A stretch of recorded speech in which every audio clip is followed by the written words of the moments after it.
Hello friends, welcome to my YouTube channel. और दोस्तों, आज के सेशन में हम लोग करने वाले हैं सीडीपी का अगला पार्ट। तो दोस्तों, तो जैसा कि आपको पता है कि सीडीपी का जो है कि सेकंड पेपर का सीडीपी हम लोग कर रहे हैं, यानी कि आपका पेपर 2 का जो है कि सीडीपी हम लोग डिस्कस कर रहे हैं।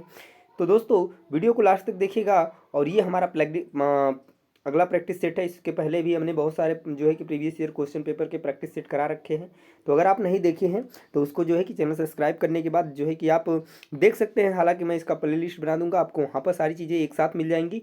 पर चलिए दोस्तों, वीडियो शुरू करते हैं। आज का पहला क्वेश्चन करते हैं और देखिए कि किस तरीके से जो है कि ऑफलाइन में एग्जाम में क्वेश्चन जो है कि पूछे जाते हैं। क्योंकि अगर आपको पता होगा कि सीटेट का जो इस बार का रिजल्ट गया है वो बहुत अच्छा गया नहीं है। ठीक है, मुश्किल से 8 से 9% जो है रिजल्ट गया है। तो आप समझ सकते हैं कि कितना जो है कि आपको तैयारी करने की ज़रूरत है। जो पहली बार दे रहे हैं एग्जाम उनके लिए भी, और जो दोबारा से एग्जाम देना चाहते हैं उनके लिए भी बहुत महत्वपूर्ण होने वाला है।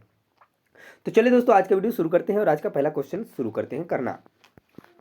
तो जैसा कि आपको देख पा रहे होंगे कि आपके सामने जो ये पेपर है, ठीक है, तो ये 2019 का पेपर है जो जुलाई में हुआ था।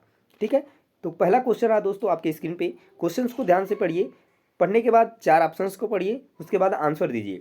क्वेश्चन नंबर 1 है दोस्तों कि निम्नलिखित वर्णन को पढ़िए तथा कोहलबर्ग के नैतिक तर्क की अवस्था को पहचानिए। वर्णन क्या है? तो अंतःकरण के स्वचयनित नैतिक सिद्धांतों के द्वारा सही कार्य परिभाषित किया जा सकता है, जो कानून एवं सामाजिक समझौते पर ध्यान दिए बिना संपूर्ण मानवता के लिए क्या वैध होता है। यानी कोई ऐसी इमरजेंसी जिसमें हम क्या करते हैं कि कानून को तोड़ करके क्या करते हैं, उसके लिए कार्य करते हैं, उस चीज़ को पूछा है। तो संपूर्ण मानवता के लिए जो वैध होता है तो वो किसके अंतर्गत आता है, किस अवस्था में आता है?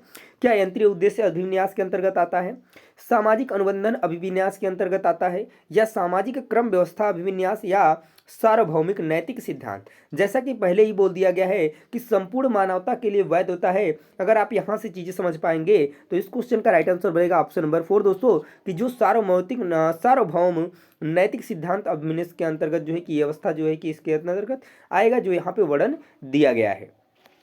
नेक्स्ट क्वेश्चन देखिए, क्वेश्चन नंबर जो सेकेंड है। सेकेंड क्वेश्चन आपका पूछा गया है कि निम्नलिखित में से कौन सा मूर्त क्रियात्मक अवस्था के प्रमुख कौशलों में से एक है? सजीवात्मक चिंतन, सुरक्षित रखने की योग्यता, परिकल्पित निगमनात्मक तर्क, या द्वितीयक वर्तुल प्रतिक्रियाएं। बात की गई है मूर्त क्रियात्मक अवस्था के प्रमुख कौशल में से एक क्या है? तो यहाँ पर अगर आप चारों ऑप्शंस पढ़े हैं तो आपको ध्यान में चीज़ें समझ में आई होंगी कि इस क्वेश्चन का जो राइट आंसर बनेगा ऑप्शन नंबर सेकेंड बन जाएगा, कि सुरक्षित रखने की योग्यता। ये जो है मूर्त क्रियात्मक अवस्था के प्रमुख कौशलों में से एक है। अगला जो क्वेश्चन है दोस्तों, क्वेश्चन नंबर 3, कि जीन पियाजे एवं लेव वाइगोत्स्की जैसे संरचनावादी अधिगम को किस रूप में देखते हैं? कौशलों का अर्जन, प्रतिक्रियाओं का अनुबंधन, निष्क्रिय आवृत्ति प्रक्रिया, या सक्रिय विनियोजन से अर्थ निर्माण की प्रक्रिया। तो जीन पियाजे एवं लेवगस्की के अनुसार जो संरचनावादी अधिगम के रूप में देखते हैं, तो निश्चित रूप से जीन पियाजे साहब ने कहा था कि बच्चे जो है अपने ज्ञान का निर्माण स्वयं करते हैं। तो करेक्ट आंसर बनेगा आपका ऑप्शन नंबर 4। अगला क्वेश्चन है क्वेश्चन नंबर 4। 4 नंबर क्वेश्चन है कि समाचार पत्रों से कहानियों एवं कतरनों का चयन करना एवं प्रस्तुत करना जो पुरुष एवं महिलाओं दोनों को गैर परंपरागत भूमिकाओं में चित्रित करते हैं, और निम्नलिखित में से किसके लिए यह प्रभावी जो है कि रणनीति है?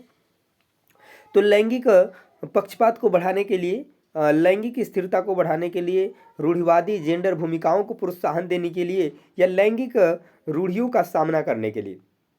तो यहाँ पर जो भूमिका दी गई है, जो प्रभावी रणनीति है, वो है लैंगिक रूढ़ियों का सामना करने के लिए। तो करेक्ट ऑप्शन बनेगा आपका ऑप्शन नंबर 4। अगला क्वेश्चन देखिए, क्वेश्चन नंबर 5। क्वेश्चन नंबर 5 है दोस्तों कि निम्नलिखित में से कौन बच्चे के सामाजिकरण में एक महत्वपूर्ण भूमिका अदा करता है? मीडिया, तो निश्चित रूप से मीडिया भी जो है कि बच्चे के सामाजिकरण में भूमिका अदा करती है। विद्यालय भी करता है, परिवार भी करता है, और पास पड़ोस भी करता है। अतः इस क्वेश्चन का जो करेक्ट आंसर होगा शायद चारों होगा। तो ऑप्शंस आप देखिए, पहले में दिया है, दूसरे में, तीसरे में, चौथे में चारों दिया है। तो ऑप्शन नंबर आपका 4 बिल्कुल सही हो जाएगा दोस्तों। नेक्स्ट क्वेश्चन देखिए, क्वेश्चन नंबर 6। हावर्ड गार्डनर से देखिए, निश्चित रूप से आपसे 1 से 2 क्वेश्चन आने ही आने हैं। ठीक है, तो हावर्ड गार्डनर के बहुबुद्धि सिद्धांत के अनुसार निम्नलिखित विशेषताओं से युक्त एक व्यक्ति की बुद्धि को किस प्रकार से वर्गीकृत किया जा सकता है? अगर ये विशेषताएं उसके अंतर्गत है कि दूसरों की मनोदशा, स्वभाव, प्रेरणा तथा अभिप्राय को उचित तरीके से पता लगाने एवं प्रतिक्रिया करने की अगर उसके पास ये विशेषता है, योग्यता है, तो वो किस तरीके का होगा। तो देखिए इसमें दोनों में ही कन्फ्यूजन रहता है, एक अंतरावैयक्तिक और एक अंतःवैयक्तिक।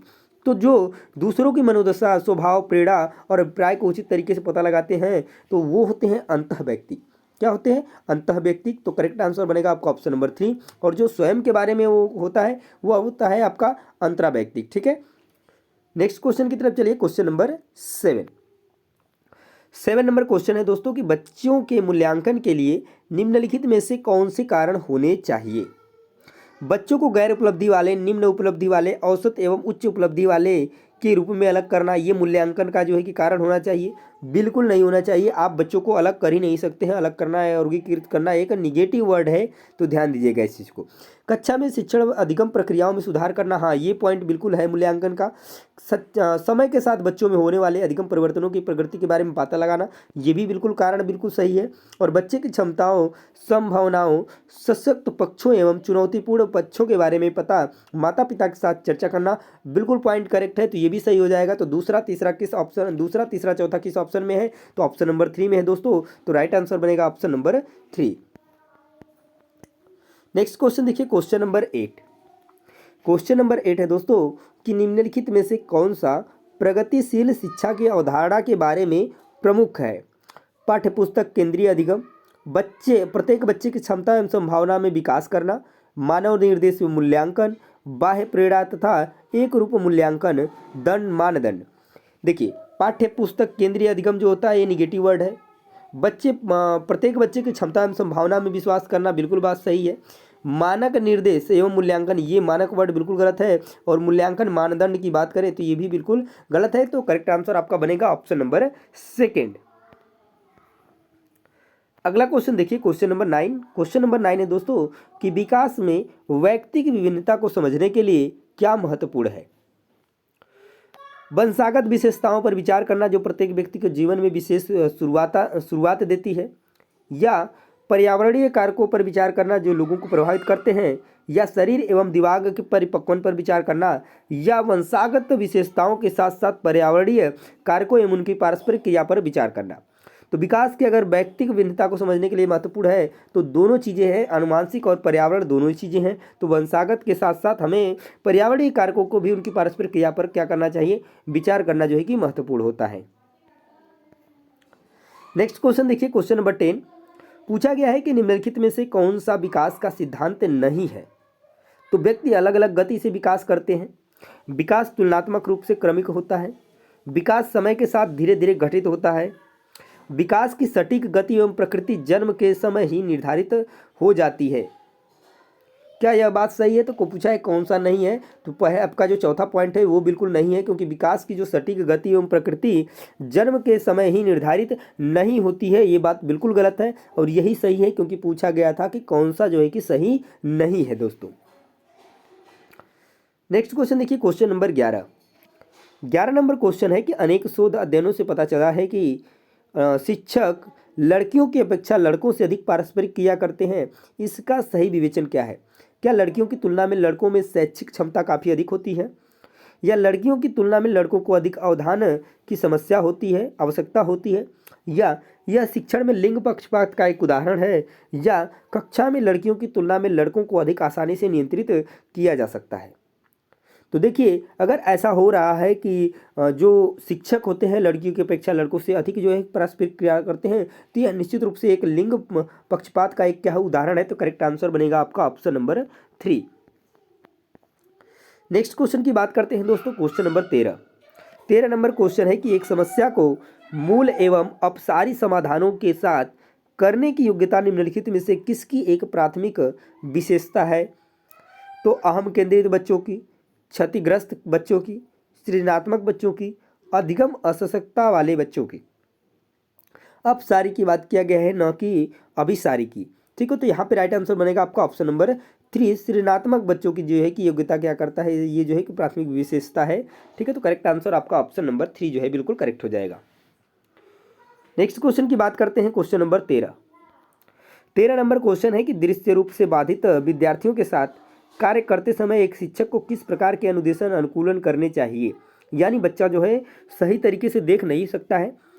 तो स्पष्ट रूप से बोलना तथा छूकर महसूस करने वाली सामग्रियों का अधिक मात्रा में प्रयोग करना। पॉइंट बिल्कुल सही है, आगे भी देख लेते हैं। तो कई प्रकार की दृश्य प्रस्तुतियों का प्रयोग करना, अगर बच्चा देख ही नहीं पाएगा तो दृश्य प्रस्तुतियों का हम प्रयोग करके क्या करेंगे, स्वयं अभिनिश्चय करना तथा ताकि विद्यार्थी उसे ध्यान से देख सके। जब देख ही नहीं सकता है तो देखेगा कहाँ से। अनेक प्रकार के लिखित कार्यों विशेष रूप से वर्कशीटों पर ध्यान केंद्रित करना, बिल्कुल नहीं। तो करेक्ट आंसर बनेगा आपका ऑप्शन नंबर 4। ठीक है, कि स्पष्ट रूप से बोलें और छूकर महसूस करने वाली सामग्रियों का अधिक से अधिक प्रयोग करें। अगर बच्चा जो है कि जो क्या कर सकता है, दृश्य रूप से देख बाधित है, यानी देख नहीं सकता है अच्छे तरीके से। अगले क्वेश्चन की बात करते हैं, क्वेश्चन नंबर 14 नंबर क्वेश्चन है दोस्तों कि सहयोगात्मक अधिगम एवं हम उम्र साथियों के द्वारा शिक्षण का एक समावेशी कक्षा में किस प्रकार से उपयोग करना चाहिए। सक्रिय रूप से आगे बढ़ाना चाहिए, सक्रिय रूप से हाथोत्साहित करना चाहिए, कभी कभी प्रयोग करना चाहिए या प्रयोग ही नहीं करना चाहिए। तो देखिए, सहयोगात्मक अधिगम की बात करें तो हम उम्र साथियों के साथ जो है सक्रिय रूप से आगे बढ़ाना चाहिए, न कि हतोत्साहित करना चाहिए, कभी कभी प्रयोग करना चाहिए, कभी प्रयोग नहीं करना चाहिए। तो राइट आंसर होगा ऑप्शन नंबर 1। अगला क्वेश्चन है वहीं पर सी ठीक कि निम्नलिखित में से कौन सा समावेशी कक्षा में सबसे अधिक महत्वपूर्ण है। एक रूप निर्देश, मानकीकृत परीक्षण, प्रतियोगी अधिगम को बढ़ावा देना या विशिष्ट शिक्षा योजना। तो देखिए, एक रूप निर्देश भी महत्वपूर्ण नहीं है, मानकीकृत परीक्षण भी जो है कि महत्वपूर्ण नहीं है समावेशी कक्षा में, और प्रतियोगी अधिगम को भी बढ़ावा देना अच्छा नहीं है। तो राइट आंसर बनेगा आपका ऑप्शन नंबर 4, विशिष्ट शिक्षा योजना बनाना। नेक्स्ट क्वेश्चन की बात करते हैं, क्वेश्चन नंबर 16 नंबर क्वेश्चन में पूछा गया दोस्तों कि अधिगमकर्ताओं एवं उनकी प्राथमिक विशेषताओं के मिलान युग्मों में से कौन सा सही है। श्रव्य क्षतिग्रस्त अधिगमकर्ता सूचनाओं को समझ नहीं सकते, यानी दृश्य सूचनाओं को समझ नहीं सकते। तो अगर सुनने की क्षतिग्रस्त जो अधिगमकर्ता है दृश्य सूचनाओं को निश्चित रूप से समझ सकते हैं। ठीक है, तो यहाँ पर क्या है, समझ सकते हैं नहीं है, तो ये जो है मिलान गलत है पहला। उसके बाद बात दिया है कि पठन अक्षमता अधिगमकर्ता धारा प्रवाह पढ़ने एवं लिखने में कमी होती है। उसके बाद सृजनात्मक अधिगमकर्ता अति सक्रिय कार्य को पूरा करने में धीमे हैं, तो बिल्कुल बात गलत है। अवधानात्मक कमी अधिगमकर्ता उच्च अभिप्रेरणा लंबे समय तक अवधान बनाए रख सकते हैं, तो ये पॉइंट भी बिल्कुल गलत है। तो राइट आंसर आपका बनेगा ऑप्शन नंबर 2, दूसरा ही जो है कि बिल्कुल सही बात बोली गई है कि पठन अक्षमता वाले जो अधिगमकर्ता होते हैं धारा प्रवाह पढ़ने एवं लिखने में उनकी कमी होती है, तो बिल्कुल पॉइंट सही है ऑप्शन नंबर 2। अगले क्वेश्चन की बात करते हैं, क्वेश्चन नंबर 17 नंबर क्वेश्चन है कि निम्नलिखित में से कौन सा अधिगम के सार्थक सरलीकरण के रूप में परिणित नहीं होता है। निगेटिव क्वेश्चन पूछा गया है, ध्यान दीजिएगा। तो पहले से विद्यमान ज्ञान से नए ज्ञान को जोड़ना, दोहराने एवं स्मरण करने को बढ़ावा देना, उदाहरणों एवं गैर उदाहरणों का प्रयोग करना, या एक समस्या पर अनेक तरीकों से विचार करने के लिए प्रोत्साहित करना। तो देखिए, पूछा गया है कि कौन सा निगेटिव है, कौन सही नहीं है अधिगम के सार्थक सरलीकरण के रूप में, तो है आपका ऑप्शन नंबर 2, दोहराने एवं स्मरण को बढ़ावा देना। तो राइट आंसर होगा ऑप्शन नंबर 2। अगला क्वेश्चन फिर से निगेटिव पूछा गया है कि निम्नलिखित में से कौन सा एक संरचनात्मक परिवेश के साथ अनुकूलन नहीं हो सकता है। तो विद्यार्थियों को जटिल सार्थक एवं समस्या आधारित गतिविधियों में लगे रहने के लिए लगातार अवसर प्रदान किए जाते हैं, या विद्यार्थी सहयोगात्मक तरीके से कार्य करते हैं तथा आपस में कार्य केंद्रित वार्ता में लगे रहने के लिए सहयोग दिया जाता है, या शिक्षक प्रमुख प्रकरणों के संबंध में विद्यार्थियों से के विचारों एवं अनुभवों को प्राप्त करते हैं तथा उनके वर्तमान ज्ञान के लिए पुनर्संरचना या विस्तृत करने के लिए शिक्षण अधिगम की योजना बनाते हैं, या अध्यापक विशिष्ट सत्रावसान मूल्यांकन रणनीतियों का लागू करते हैं तथा प्रक्रियाओं की बजाय प्रदर्शन पर फीडबैक देते हैं। तो कौन सा अनुकूल नहीं हो सकता है, तो आपका ऑप्शन नंबर 4 नहीं हो सकता है, क्योंकि यहाँ पर प्रक्रियाओं के बजाय सिर्फ प्रदर्शन पर फीडबैक देना है। तो करेक्ट ऑप्शन बनेगा ऑप्शन नंबर 4, यही जो है कि अनुकूल नहीं हो सकता है संरचनात्मक परिवेश के साथ। नेक्स्ट क्वेश्चन की बात करते हैं, क्वेश्चन नंबर 19 नंबर क्वेश्चन है कि एक शिक्षक को विद्यार्थियों को डैश निर्धारित करने के लिए प्रोत्साहित करना चाहिए बजाय के। तो अधिगम लक्ष्य प्रदर्शन लक्ष्य के बजाय प्रदर्शन लक्ष्य अधिगम लक्ष्य के बजाय, असफलता से बचने के लिए लक्ष्य या अंक लेने के लिए, अंक लेने के लिए, या फिर असफलता से बचने के लिए। तो देखिए बात करें अगर कि एक शिक्षक को विद्यार्थियों को अधिगम लक्ष्य निर्धारित करने के लिए क्या करना चाहिए, प्रोत्साहित करना चाहिए, बजाय किसके, तो प्रदर्शन लक्ष्य के। करेक्ट आंसर बनेगा आपका ऑप्शन नंबर 1। अगले क्वेश्चन की बात करते हैं, क्वेश्चन नंबर 20 नंबर क्वेश्चन है कि निम्नलिखित में से कौन प्रभावी अधिगम रणनीतियों के उदाहरण हैं। लक्ष्य एवं समय सारणी निर्धारित करना, संगठनात्मक चार्टों एवं अवधारणात्मक नक्शे बनाना, उदाहरणों एवं गैर उदाहरणों के बारे में सोचना, या हम उम्र साथी को समझाना, या स्वयं से प्रश्न करना।